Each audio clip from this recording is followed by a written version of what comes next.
मुख्यमंत्री नीतीश कुमार ने बड़े समारोह में 20,658 विकास परियोजनाएं और कुल 11,921 रुपए करोड़ के कार्यक्रमों का उद्घाटन शिलान्यास किया। राज्य में बड़े पैमाने पर इंफ्रा और पेयजल योजनाएं शामिल हैं। रेलवे ने पावापुरी नवादा नई रेल लाइन को मंजूरी दी। इसका मकसद धार्मिक पर्यटन और कनेक्टिविटी बढ़ाना है। केंद्रीय रेल मंत्री ने बिहार के लिए 7 नई ट्रेनें, जिसमें 3 अमृत भारत एक्सप्रेस शामिल, शुरू करने की घोषणा की। कुछ सेवाएं 1 अक्टूबर से चलना शुरू होंगी। बिहार सरकार ने न्यूनतम मजदूरी बढ़ाने की अधिसूचना जारी की। 1 अक्टूबर से नई दरें लागू होंगी। अकुशल, अर्धकुशल, कुशल श्रेणियां। विधानसभा चुनाव को देखते हुए चुनाव आयोग अंतिम मतदाता सूची जारी करने वाला है और चुनाव कार्यक्रम की तैयारियां तेज हैं।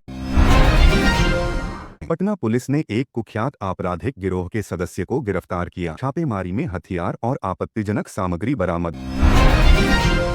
पटना समेत कई जिलों में नवरात्रि दशहरा के चलते यातायात पर पाबंदियां और वैकल्पिक मार्ग लागू किए गए हैं। मौसम रिपोर्ट। मॉनसून कमजोर हुआ है। पहले सप्ताह अक्टूबर में कुछ जगहों पर भारी बारिश की संभावना। राज्य में स्कूल छुट्टियों और अकादमिक कैलेंडर में त्योहारों के आधार पर समायोजन जारी किया गया है। माता पिता और विद्यालय राज्य सरकार ने चुनाव पर्व में सामाजिक कल्याण योजनाओं के लिए बड़े डीबीटी ट्रांसफर की घोषणा की। लाखों छात्रों लाभार्थियों को रकमें भेजी गईं। स्वास्थ्य विभाग ने कालाजार उन्मूलन के लिए नई पहल तेज की। प्रभावित जिलों में सर्वे और दवा आपूर्ति बढ़ा दी गई। पावापुरी नवादा लाइन के प्रस्ताव से स्थानीय व्यापार और तीर्थयात्रियों की आवाजाही में बढ़ोतरी की उम्मीद।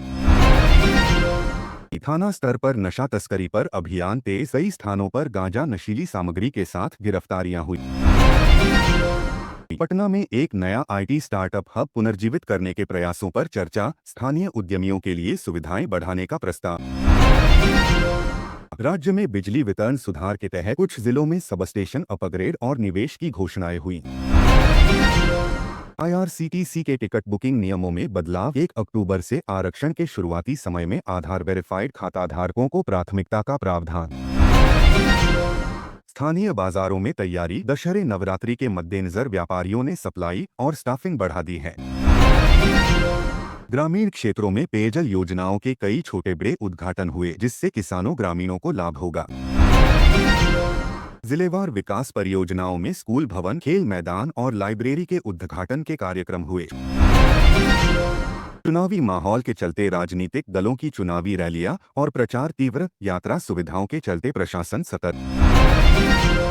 राज्य में सार्वजनिक बैंक छुट्टियां और त्योहार शेड्यूल जारी। ग्राहक लेन देन में असुविधा से बचने हेतु एडवाइजरी। पुलिस विभाग के तकनीकी उन्नयन के लिए 66 रुपए करोड़ की योजना लागू करने की रूपरेखा तैयार। बिहार में ग्रामीण सड़क मरम्मत और पुल निर्माण के कई छोटे चौड़े काम शुरू किए गए। स्थानीय कृषि मंडियों में फसल की भर्ती व व्यापार के लिए नई सुविधाओं का उद्घाटन किया गया। स्वास्थ्य शिविरों के जरिए प्राथमिक स्वास्थ्य सेवाओं को चुनाव पूर्व शासन ने गति दी। दूरगामी इलाके शामिल। राज्य प्रशासन ने महामारी संक्रामक बीमारियों के निगरानी तंत्र को चुस्त किया। लैब और ऑडिट बढ़े। युवा रोजगार योजनाओं के तहत मुख्यमंत्री महिला रोजगार जैसी पहलों का प्रचार बढ़ा रहा है। जन सुराज पार्टी प्रशांत किशोर की बिहार में तेजी से चुनावी गतिविधियां। सभी 243 सीटों पर लड़ने का दावा। राज्य के कुछ जिलों में बस एवं लोक परिवहन की समय सारणी में परिवर्तन। त्योहारों के चलते अतिरिक्त सेवा जोड़ी गई। पटना और आसपास के शहरों में सार्वजनिक स्थानों पर सुरक्षा बढ़ाई गई। सीसीटीवी प्लेटफॉर्म मॉनिटरिंग पर जोर।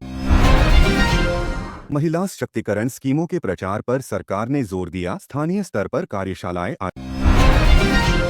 आयोजित। ग्रामीण बैंकिंग पोस्ट ऑफिस सुविधाओं में बदलाव। कुछ पॉलिसी अपडेट 1 अक्टूबर से प्रभावी।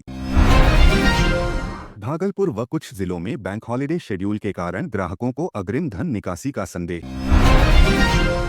कृषि सहायता समूहों को नई सब्सिडी योजना के तहत बीज और खाद की रेशनिंग का ऐलान हुआ। स्थानीय स्तर पर यातायात प्रबंधन के लिए इलेक्ट्रॉनिक साइन बोर्ड और वैकल्पिक पार्किंग जोड़े जा रहे हैं। पटना के शैक्षणिक संस्थानों ने परीक्षा तिथियों और तिथिगत छुट्टियों का संशोधित शेड्यूल जारी किया। पर्यटन विभाग ने धार्मिक स्थलों पर सुविधा सुधार के लिए नए निवेश और सफाई अभियानों की शुरुआत की।